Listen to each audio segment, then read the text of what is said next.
we're Rage Badger Gaming, and we're going to do Jaws the Lion. Ah. As you can see here, very fearsome lion indeed. And to kick us off for this month, we're doing the Valrath Redguard.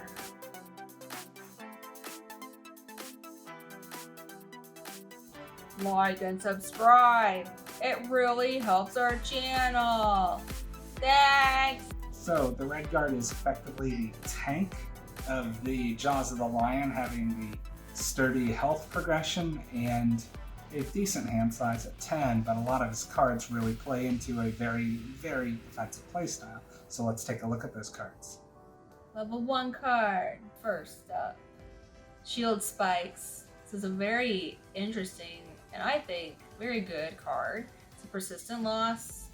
Basically gives you retaliate and 2 experience.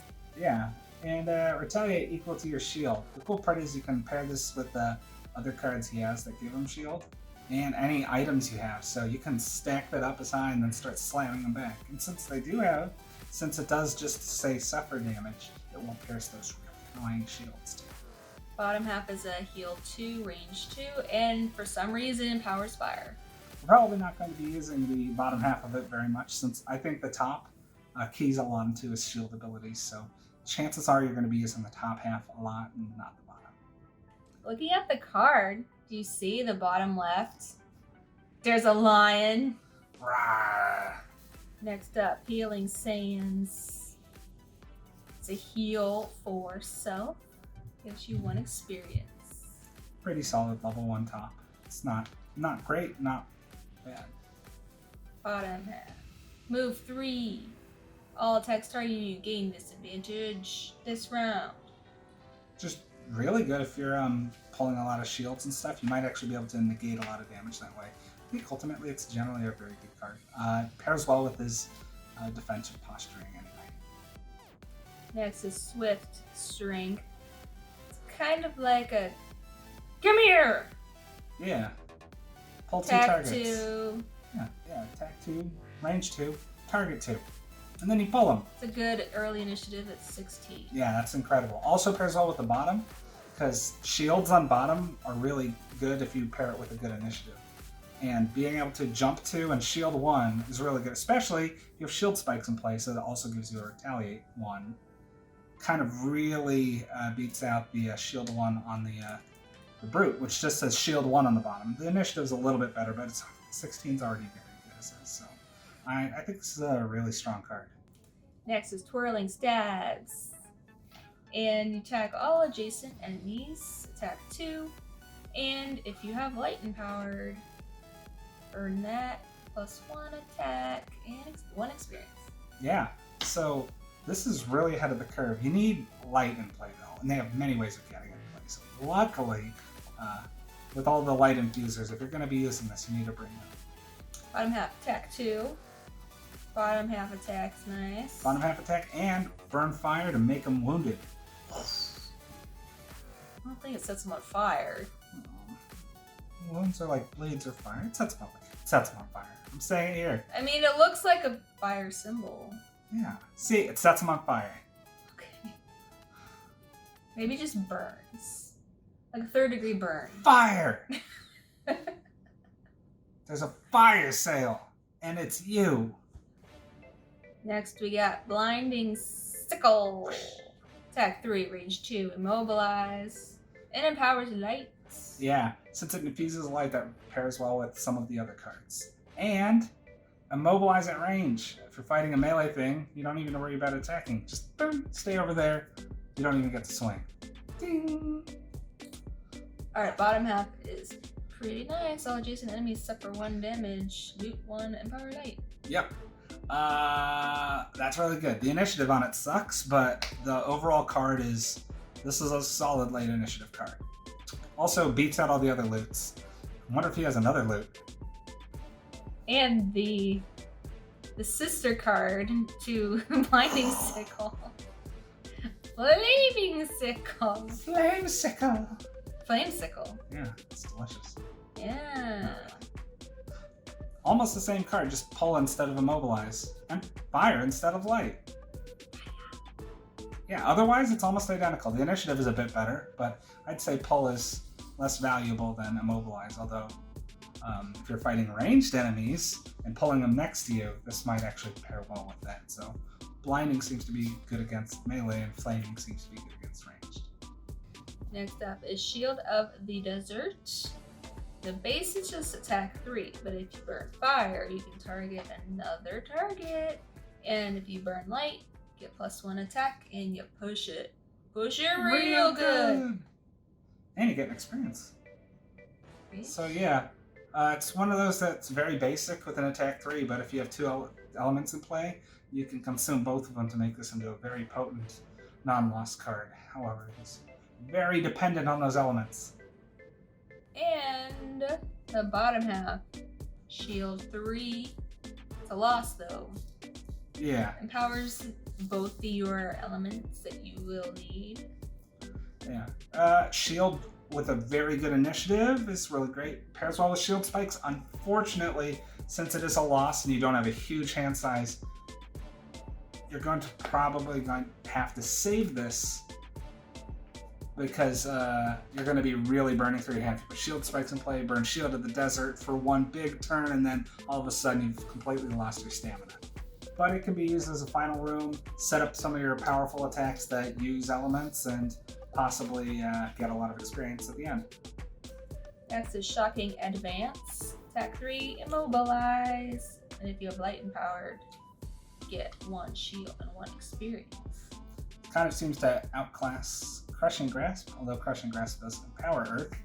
This much better initiative, and it's dependent on an element, but otherwise, attack 3, immobilize, and shield, and get an experience. It's a lot in one card on a very good initiative. In the bottom half, I can see using a lot just to get that light empowered. Yeah, just boom, get light, and move 3 is pretty solid. Next is Flame Shroud. 6 initiative, persistent loss. Next 5 times, enemy enters a hex adjacent to you. That enemy suffers 2 damage. And it infuses fire. Notice it says enters, so if you do have pulls into it, which he has many, this will trigger it and cause him to suffer 2 damage. Get 2 experience as well. Yeah, very good. Bottom half, move 4. That's pretty good. Burn that fire, shield 1, 1 experience. Yeah, move 4, shield 1. That's incredible for a non-loss bottom. It does require an element to be infused to get that, but ultimately, if you there's a lot of ways he has to empower fire. So next is Desert Knights. It's a really late initiative. Super late, 90. And the top is only a 2 attack, but it's like a long range melee that disarms. Yeah, and you empower 2 elements you just don't care about. But someone might use them.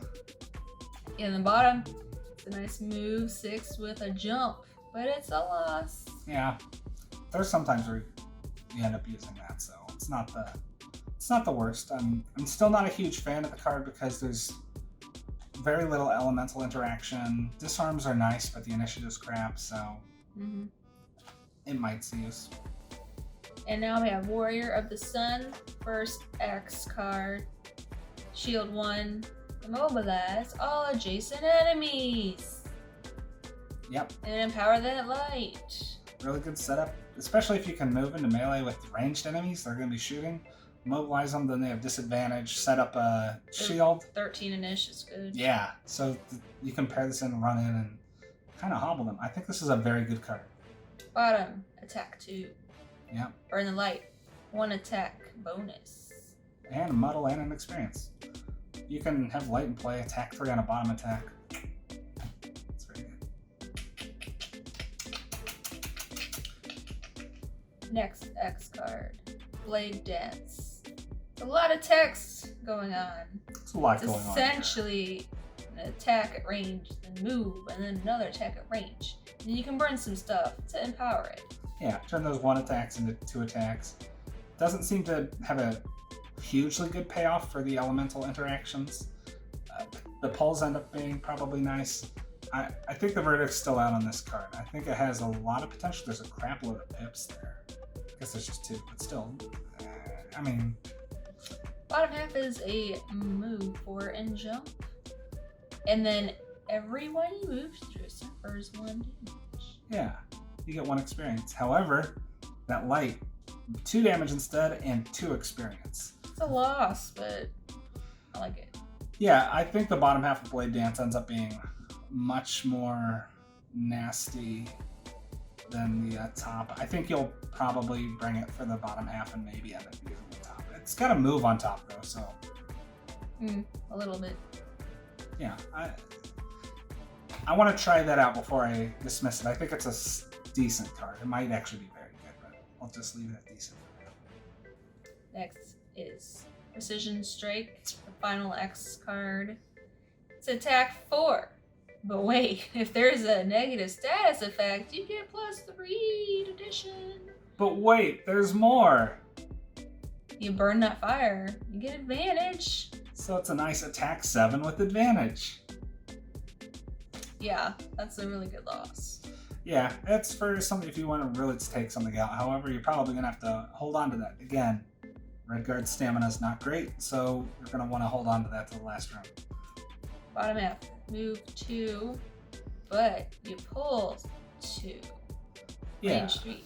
pull something next to you after you move. I think that ends up, because sometimes you get like, oh, I need to get to that enemy over there, but it almost ends up kind of giving you almost like a move 4, but you want to be next to something that's already close by. I can see the bottom half having some really good maneuverability stuff, especially if you move next to a trap and then pull the enemy in. It has some really tactical advantages. Moving on to level 2 cards. Level 2! Alright, we got Harvest Sickle. So many sickles. Ice Sickle. I wonder if that's a card. I don't think so. Damn. That would be good though. Lost opportunity. He's got a lot of sickles and he's the red guard.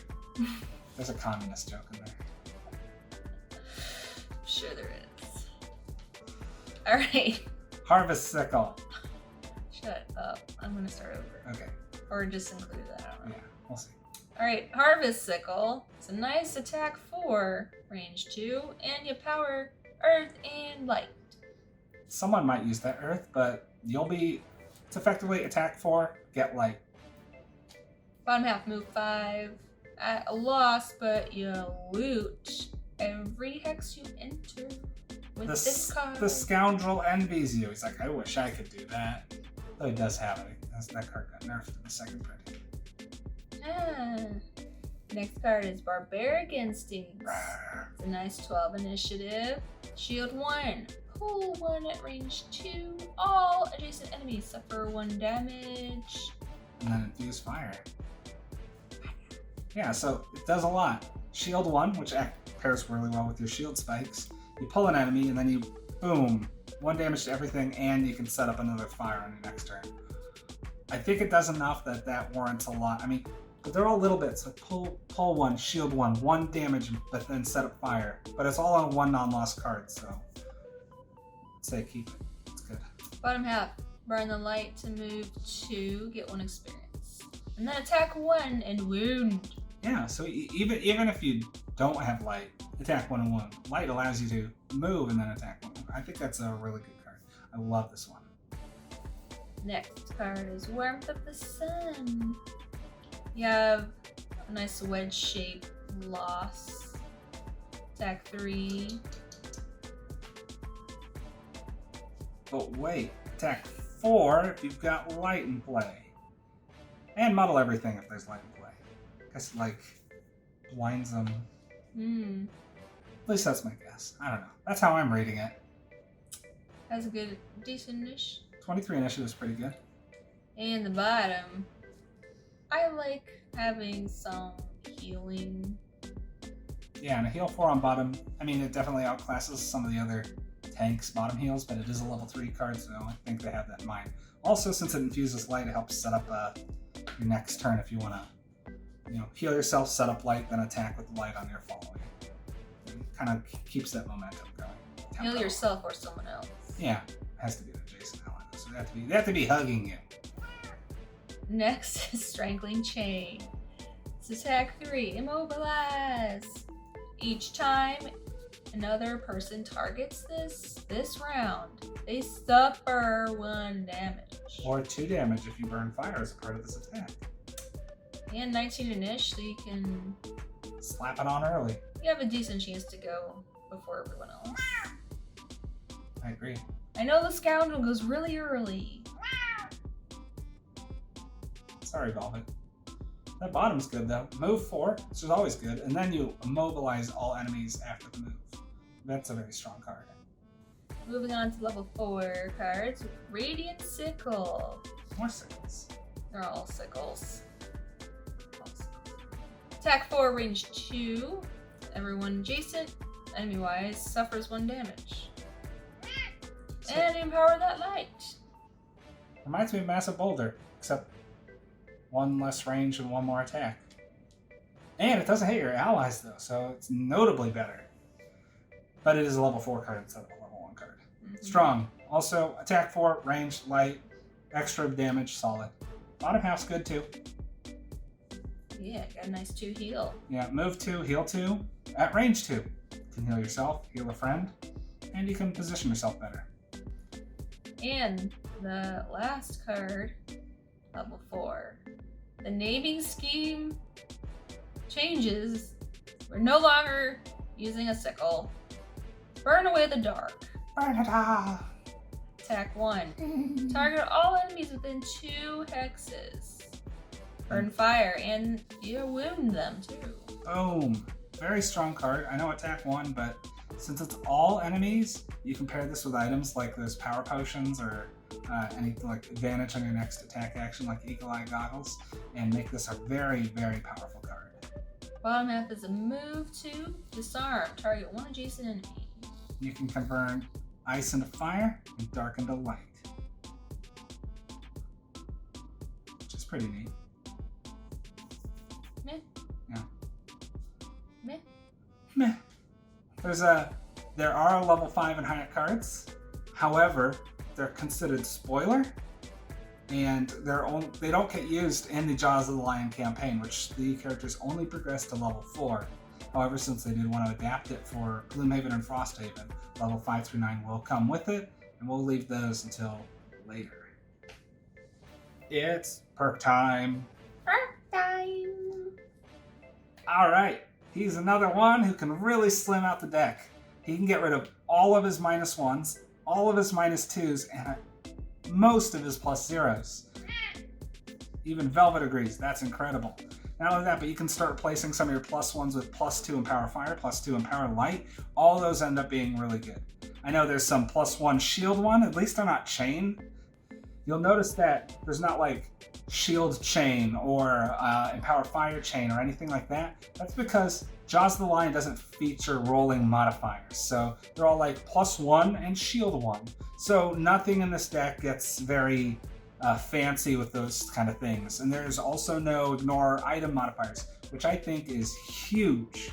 Because if you want to adapt that to Gloomhaven, all the shield items that pair really well with them give them -1s in the deck. So maybe we'll see some adaptation for Gloomhaven later with perks, but for the most part, it's really strong, removing all those negative perks, and you can make it hit really hard even on those weak attack 1s and 2s. Remember, June of the Lion. Rawr. All about Jaws of the Lion every Tuesday. Next Tuesday, we'll be talking about the Demolitionists. A non-support quattro for once. So let us know what you think about the Red Guard, and we'll see you next time. Thanks for watching!